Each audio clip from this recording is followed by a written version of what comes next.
Кыргыздын оол кыздары ата салтын, эне наркын эч качан унутта калтырбагыла. Бул баа жеткис байлыкты көздүн карегиндей сактап, өз балдарыңарга астектеп өткөрүп бергиле. Ата бабанын акылмандыгы, көсөмдүгү ар убакта урпактарга таянар тоо болуп келген.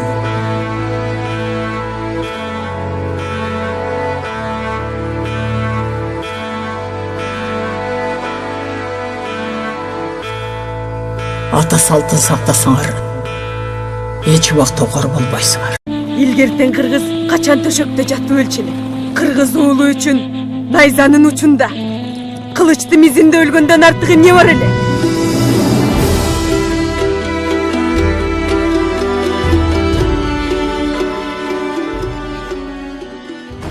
Кыргыз эли нечен кылымдар бою миңдеген душмандарга туруштук берип, Манас атабыздын доорунан тарта өз мамлекетин жоготпой келе жатат. Өзүбүздүн мамлекетибизди куруу үчүн элибиз канчалаган өмүрүн курмандыкка чалып, кыргыз атын сактап келген. Кыргызды эзелтеден кыргыз гана башкарып, жерин эч кимге берген эмес. Бүгүн дагы кыргыз эли өз келечеги үчүн кыргыз атын дагы кылымдар бою сактоо үчүн татыктуу башчы шайлоо мезгилинде турат.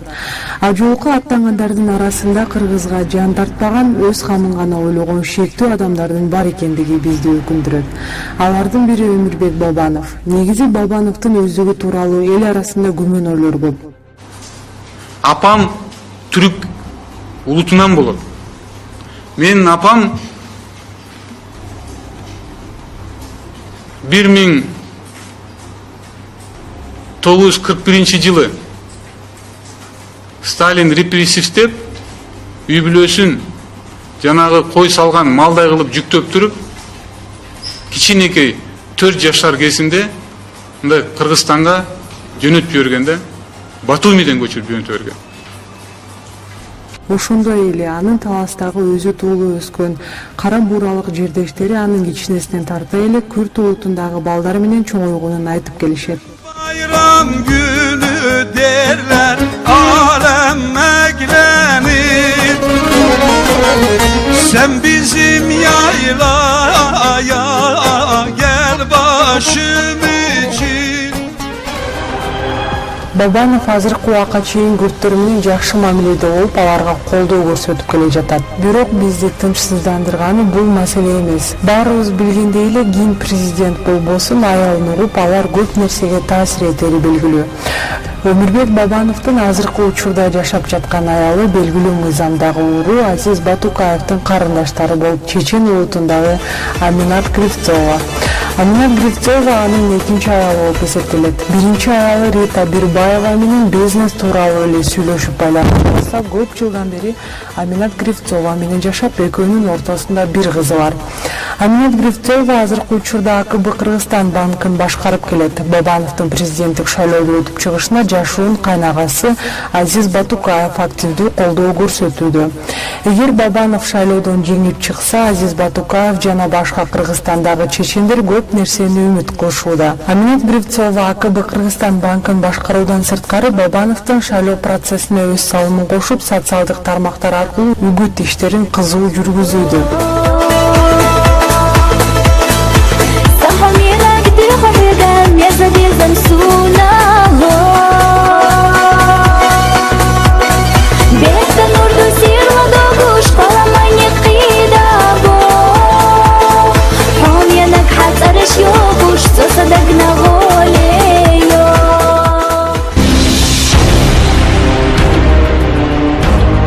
Экинчи аялы чечендердин келечеги үчүн Бабановду президенттикке өткөрүүнү көздөп жатса, биринчи аялы Рита Бирбаева Кыргызстандагы казактардын бизнесин өнүктүрүү менен алек.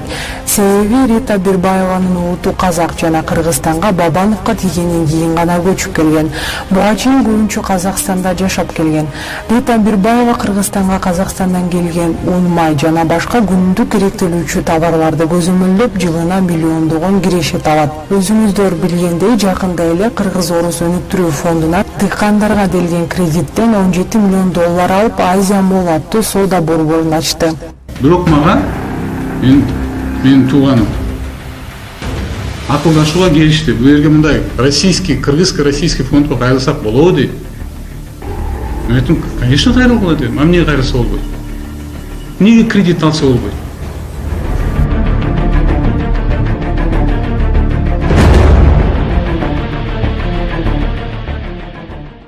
Урматтуу кыргызстандыктар, президент болом деген Өмүрбек Бабановдун биринчи аялы казак болсо, экинчиси чечен болсо, апасы күрт болсо, кыргызга жан тартабы? Бизге чечен менен казакты ойлогон эмес, кыргызды ойлогон президент керек. Сондықтан менің ойлайтыным бұл сайлауда кімге қырғыз халқы сенім көрсетсе, сол бұрынғыдай онымен де жұмыс істейміз. Ошо эл менен жолукканда да мунун баарын даңазалап айтып атабыз. Өзгөчө Казакстандын жетишкендиктерин, Казакстан эгемендүүлүккө ээ болуп, улуу Астана деген борборун урган, биз сыймыктанып айтып атабыз. Алыска барбай, мынакей 1,5 саат самолет менен учат экенсиңер, Бишкектен Астанадан барып көргүлөчү. Кыргыз эмес жигит аны аралашкан, түрктөнбү балким урттан жалгашкан, айдар менен жүргөн бизнес террорист, Өмүрбек Бабанов накта аферист, Өмүрбек Бабанов накта аферист. 10 жылдык мөөнөттө ипотекалык кредитти 9%дан беребиз деп атабыз. Жоготууларды 3 эсеге азайтып туруп, 15 миллиардтагы жана капитальный вложенияларды, уурулуктарды колго чаап туруп, энергетиканы элибизге өз баасынан беребиз деп атабыз. Биз ал акчаны түзмө-түз элибизге беребиз 7%дан. Койчай! Ошол убадалардын эң негизгилери 7% мен элге кредит берем. Ошол берген убадалар какта кетти? Түзмө-түз элибизге беребиз 7%дан. Өкмөттө ол иштедиңиз. Бир убадаларыңыздын бирин аткарганыңызды айтып бересизби? Биз айтып атабыз, жаштарга жаңы үй курганга биз ипотекалык кредит беребиз деп атабыз. 9%дан. Өкмөт бул ишти жазабаса эмнени жазаш керек? Өмүрбек Бабанов накта аферист, Өмүрбек Бабанов. 8 киши золотой бир коло салмагандар бар. 500-600 миң долларга ошол сатып берген. Өмүрбек уят кой. Таластар 30 миңден ашык коло салдык. Мен айттым, Өмүрбек кел, таластар ыраазычылык кылып бир томография кылып коелу. Таласка берсин. Зака кач. Аксакалдарга чай берип койчу. Койчу чалдарым. Лучше адресин иштейсе болот. Мына биздин Өмүрбектин патриоттук сезими, таласты сүйгөн.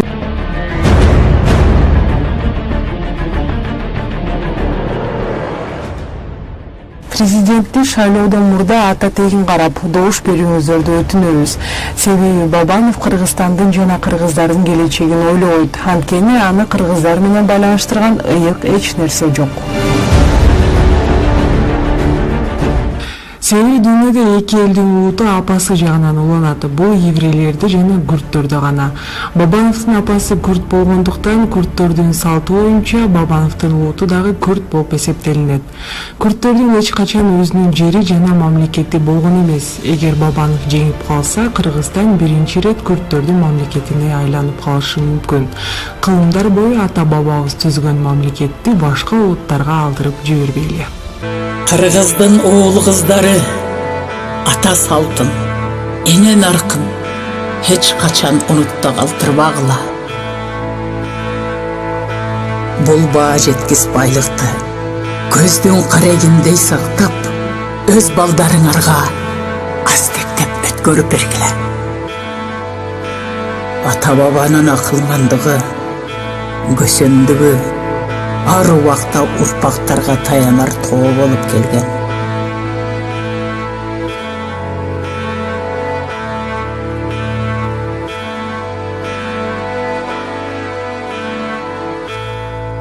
Ата салтын сактасаңар, эч убакта окор болбойсуңар. В Кыргызстане назревает политический скандал. Первый вице-премьер правительства Кыргызстана Амурбек Бабанов не имеет права занимать столь высокий пост. С этим заявлением выступил глава оппозиционной парламентской фракции Атамикен. Амурбек Текибаев открыто обвинил Бабанова в коррупции. По словам лидера Атамикена, заместитель главы правительства с помощью своего племянника, который является главой топливозаправочного комплекса «Манас», зарабатывает миллионы долларов. Комплекс занимается поставками горючего в американский центр транзитных перевозок. Племянник Амурбека Бабанова, работающий в этой сфере, получает огромные деньги. Керосин из-за посреднических фирм повышается в цене на $300 за тонну. Таким образом, бизнес обеспечивает личные интересы, а Кыргызстан поставлен в невыгодное положение. В то же время племянник Амурбека Бабанова в тепличных условиях официально зарабатывает около 700 миллионов сомов, не платя акциз и НДС. Бабанов скорее не виновен. Обнародованы результаты оппозиционной депутатской комиссии, расследовавшей обвинения в отношении вице-премьера. Вердикт: факты причастности Бабанова к коррупционным схемам и рейдерским захватам не подтверждены. Депутатам удалось выяснить только причинно-следственные связи между определенными событиями и именем заместителя главы правительства. Вместе с тем, говорить о его невиновности члены комиссии не торопятся. Осталось слишком много вопросов. Неясно, откуда на счетах вице-премьера появились 20 миллионов долларов для покупки банка в Кыргызстане. Крупная сумма денег пришла в разгар предвыборной кампании. Эти деньги были использованы при покупке акций АКБ «Кыргызстан». По словам Бабанова, эти деньги ему прислала офшорная компания, которая задолжала его матери Бабановой. И все.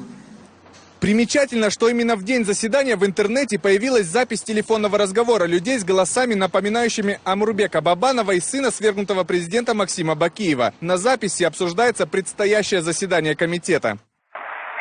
Я говорю, если это делать, все нахуй всех закопаем. Мы быстро. Да, абсолютно, абсолютно. На что можно было бы надавить или за что-то ухватиться, чтобы закрыли депутатские комиссии? Я тебя поддержу. Ну вот деньги дадим. Бабанов назвал это провокацией и ложью. В целом заседание проходило очень эмоционально. Несколько раз ситуация чуть не вышла из-под контроля. Или удалить из зала. В ход слушаний вмешался давний оппонент вице-премьера, известный бизнесмен Валерий Хон. Он заявлял, что Бабанов несколько лет назад отобрал у него нефтехранилище неподалеку от Бишкека. Предприниматель назвал вице-премьера рейдером и мошенником. Василий, не хотите выслушать меня? Почему? У меня документы с собой. Я буду говорить не голословно, я буду говорить доказательства. А потом еще... Я вас предупреждаю на самом деле. Я могу очень долго терпеть. Но оскорбления я никогда не потерплю. Для Хона такая беседа даром не прошла. На выходе из зала кто-то ударил его в спину, после чего он упал с лестницы. Просто я понимаю, что это бабановские люди хотят меня запугать. Бесполезно. Ничем не запугают меня. После того, как был опубликован отчет последней из 4 комиссий по этому делу, 2 депутата, принимавшие в ней участие, вдруг заявили, что итоги работы сфальсифицированы. В любом случае, скандал вокруг имени Амурбека Бабанова далеко не закончен. Оппозиция обещает новые сенсационные факты. Константин Конкин, Айбек Кульчуманов, Бишкек, Кыргызстан.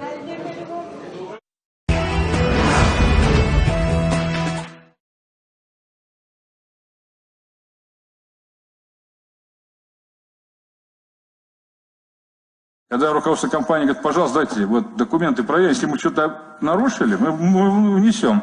А когда им говорят, нет, вот есть 50 миллионов, вы заплатите. А потом, если еще не все, вы заплатите, потом еще заплатите. А куда? Вот только на какую-то предвыборную кампанию, только куда-то якобы бюджет, хотя представитель бюджетного комитета, представитель бюджета сказал, что никакого даже вопроса не было о том, что не предусмотрены эти 50 миллионов в этом бюджете. Возникает вопрос, а куда эти 50 миллионов должны были уйти? И опасность тут заключается в следующем, что зачастую, в общем-то, вот мы говорим, 50 миллионов, 1 200 000 000, да, там еще что-то, государственные интересы, борьба с наркобизнесом, борьба с терроризмом, как актуально для Киргизии, для нас, да, оно может привести к тому, что, начиная вот с этого негативного момента, отношения между двумя странами могут испортиться. Потому что никто, может быть, зачастую и не будет в политэлите российской разбираться по этому как очень конкретному делу, сказать, ну, есть такой подход, а это же представитель правительства, извините меня, это же не просто частное лицо, то почему бы и нам не занять соответствующую позицию, например, по соглашению с ФМС? А это жизненно важный вопрос для Киргизии. Все начинается с малого, как я сказал. Сначала непонимание интересов инвестора. Вспомните, что было до 7 апреля. 1 к 1. Вот насколько все похоже, до удивления. Да, находился всегда, если так можно, я не знаю, злым гением его нельзя назвать, а вот некий субъект, который, значит, исходил из того, что вот есть возможность что-то себе забрать, надо забрать, да, вот. Нечто подобное возникает и сейчас. Если мы сейчас будем ходить вокруг да около, это будет неправильно. В конце концов, придет ухудшение отношений между Россией и Кыргызстаном. Мы не должны этого допустить ни в коем случае. Вы видели, какого обострения отношения были до 7 апреля. Не наше дело, конечно, вмешиваться, кого-то кем-то называть, но у нас создалось впечатление, что действительно господин Бабанов стоит во главе этого процесса. И что там есть глубоко корыстные интересы.